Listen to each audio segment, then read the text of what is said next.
Perubahan adalah sesuatu yang tidak dapat dihindari dalam kehidupan organisasi. Pada video ini, kami akan membahas definisi, konsep, tahapan, strategi, serta teori manajemen perubahan dalam organisasi. Definisi manajemen dan perubahan. Secara umum, manajemen dapat dipahami sebagai proses perencanaan, pengorganisasian, pengarahan, dan pengendalian sumber daya untuk mencapai tujuan secara efektif dan efisien. Para ahli seperti George R. Terry, Mary Parker Follett, dan Hani Handoko menekankan bahwa manajemen pada dasarnya adalah upaya mencapai tujuan melalui orang lain. Sementara itu, perubahan merupakan pergeseran dari kondisi saat ini menuju kondisi yang diinginkan di masa depan. Perubahan diperlukan agar organisasi tidak stagnan dan mampu menghadapi tuntutan zaman. Pengertian manajemen perubahan. Manajemen perubahan merupakan integrasi antara konsep manajemen dan konsep perubahan. Menurut Wibowo, manajemen perubahan adalah proses sistematis dalam menerapkan pengetahuan, sarana, dan sumber daya untuk mempengaruhi individu maupun kelompok yang terdampak perubahan. Intinya, manajemen perubahan tidak hanya berfokus pada sistem atau struktur, tetapi juga pada manusia, karena resistensi seringkali menjadi hambatan utama dalam perubahan organisasi. Faktor dan tahapan perubahan. Perubahan dalam organisasi dipengaruhi oleh dua faktor utama, yaitu faktor internal dan eksternal.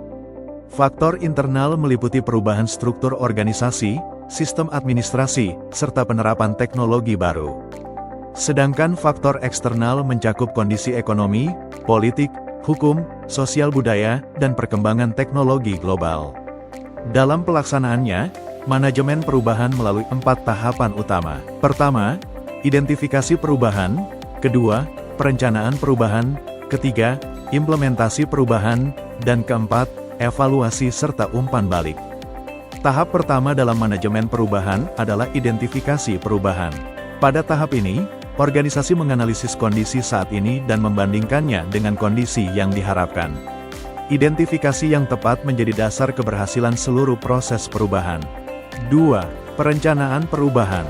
Tahap perencanaan berfokus pada bagaimana perubahan akan dilakukan. Organisasi menyusun tujuan, strategi, sumber daya, serta mengantisipasi hambatan dan resistensi yang mungkin muncul. Perencanaan yang matang membantu mengurangi risiko kegagalan perubahan. 3. Implementasi perubahan. Implementasi merupakan tahap pelaksanaan perubahan secara nyata. Pada tahap ini dilakukan penyesuaian sistem, struktur, dan perilaku kerja. Komunikasi dan monitoring sangat penting agar perubahan dapat diterima dan dijalankan secara efektif. 4. Evaluasi dan umpan balik. Tahap evaluasi bertujuan untuk menilai keberhasilan perubahan. Hasil evaluasi digunakan sebagai umpan balik untuk perbaikan dan sebagai dasar dalam pengelolaan perubahan selanjutnya.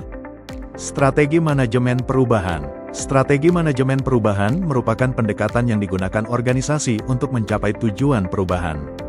Beberapa strategi yang umum digunakan antara lain strategi integrasi, intensif, diversifikasi, dan defensif. Selain itu, terdapat strategi khusus seperti political strategi, economic strategi, academic strategi, hingga applied behavioral science model yang menekankan pendekatan perilaku manusia. Pemilihan strategi harus disesuaikan dengan kondisi organisasi, budaya kerja, dan karakter sumber daya manusianya. Teori manajemen perubahan.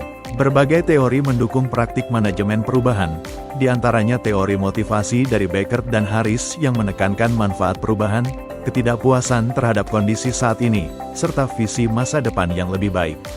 Selain itu, teori kontingensi menyatakan bahwa tidak ada satu strategi terbaik untuk semua situasi, melainkan harus disesuaikan dengan konteks organisasi. Dengan memahami teori-teori ini, manajer dapat mengambil keputusan perubahan secara lebih tepat. Kesimpulan, manajemen perubahan merupakan kebutuhan mutlak bagi organisasi di era modern. Keberhasilan perubahan sangat ditentukan oleh perencanaan yang matang, strategi yang tepat, serta kepemimpinan dan komunikasi yang efektif. Organisasi yang mampu mengelola perubahan dengan baik akan memiliki keunggulan kompetitif dan keberlanjutan jangka panjang.